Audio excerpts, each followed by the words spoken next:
Hi guys, ఈరోజు మనం చెప్పుకోబోయే టాపిక్ స్టేజ్ ఫియర్ గురించి అండి. చాలామంది స్టేజ్ ఫియర్ గురించి చాలా భయపడుతూ, స్టేజ్ ఎక్కాలంటే చాలా భయపడుతూ, ఆందోళన పడుతూ, ఇంకా నేను ఎక్కను అని చాలామంది వెనుకడు వేస్తుంటారు. అసలు స్టేజ్ ఫియర్ ఎందుకు వస్తుంది, దాన్ని అధిగమించుకోవడం ఎలాగో ఈ వీడియోలో తెలుసుకుందాం.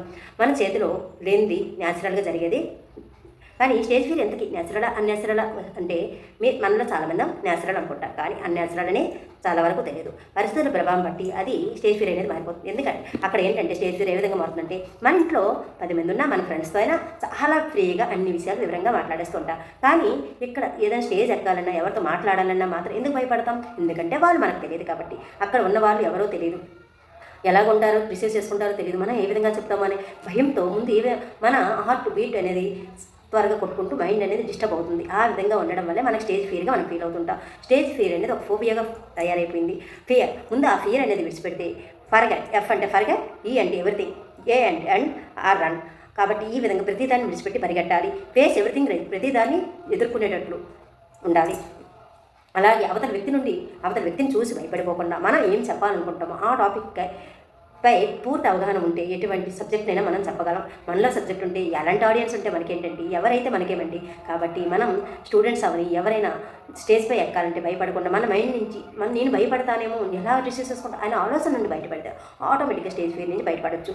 కాబట్టి ఈ మనిషి ఎవరనేది కాదు, మనం ఏ విధంగా ఎంత ధైర్యంగా ఉన్నాము, ఎంత నమ్మకంగా మనపై మనం ఎంత నమ్మకంగా ఉన్నామనేది ముఖ్యం. అవతల వాళ్ళు ఎవరైనా అవ్వచ్చు, ఎంత పెద్దవాళ్ళు అవ్వచ్చు, చిన్నవాళ్ళు అవ్వచ్చు, స్టూడెంట్స్ అవ్వచ్చు, ఎవరైనా అనవసరం. కానీ మన మైండ్ అనేది ఫాస్ట్గా మనపై మనకి నమ్మకం అనేది ఉండాలి. అవతల వాళ్ళు మాట్లాడే దీని గురించి ఏమనుకుంటారు అనేది అనవసరం. దాని గురించి మనం భయపడకుండా ఉండాలి.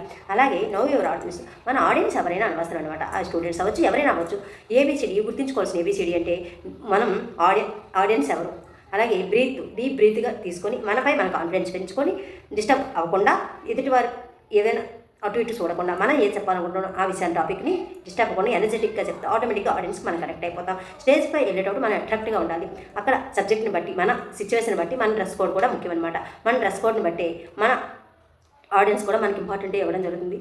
అవుట్ఫుట్ చాలా ముఖ్యమండి. కంటెంట్ అనేది ఏ విధంగా తర్వాత చెప్పవచ్చు, ఆ సబ్జెక్ట్ని బట్టి మనకు నాలెడ్జ్ ఉంటే ఆటోమేటిక్గా ఏ విధంగానే చెప్పచ్చు. కాబట్టి మన అవుట్ఫిట్ అనేది చాలా ముఖ్యం. మనం మాట్లాడే తీరు ఎలా ఉండాలంటే, నోట్తో కాకుండా ఓన్లీ బాడీతో మాట్లాడేటట్టు, వాళ్ళే చూస్తున్నట్లు, వాళ్ళు ఎవరిని చూసినా నన్నే చూస్తున్నారు, నన్ను చూసి చెప్తున్నారు అనే విధంగా ఉంటే ఆటోమేటిక్గా ఐ ఇంపాక్ట్ అనేది చాలా ముఖ్యమండి ఆడియన్స్తో. సో ఆ విధంగా మనం ఉంటే ఆటోమేటిక్గా ఆడియన్స్కి మనం కనెక్ట్ అయిపోతాం.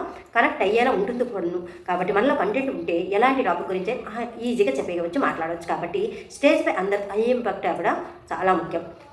ఈవెల్యూస్ మంచిగా ఉందా లేదని తెలుసుకుని చూసుకోవాలి. మన వాల్యూ ఎలా ఉంది, మనం చెప్పే తీరు ఎలా ఉంది, మనకు తెలిసిన వాళ్ళు అక్కడ ఉంటే వాళ్ళని అడిగి తెలుసుకుంటే ఇంకొక దగ్గరికి వెళ్ళేటప్పుడు ఆటోమేటిక్గా మనం ఇంకా బెస్ట్గా మాట్లాడే అవకాశం ఉంటుంది.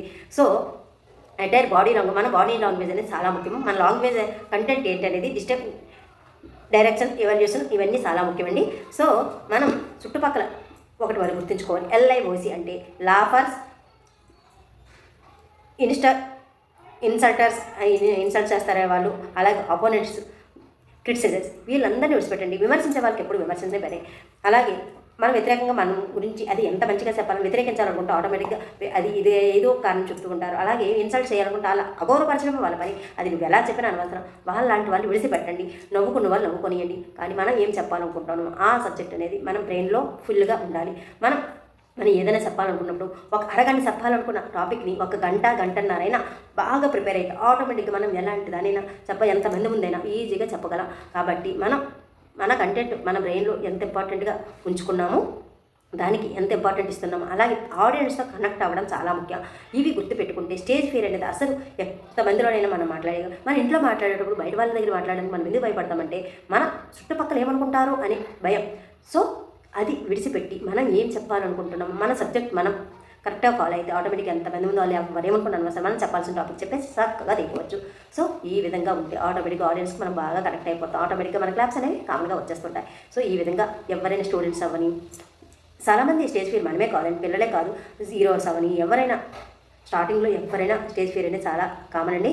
కాబట్టి ఈ విధంగా ఆటోమేటిక్గా మనం కరెక్ట్ అయితే స్టేజ్ ఫియర్ నుంచి బయటపడవచ్చు అని నేను అనుకుంటున్నాను. దీనిపై మీ ఏ ప్రైవేట్ కామెంట్ చేయండి. అలాగే మన వీడియోస్ మనసారి చూస్తున్నారంటే సబ్స్క్రైబ్ చేసుకుని లైక్ చేసేయండి.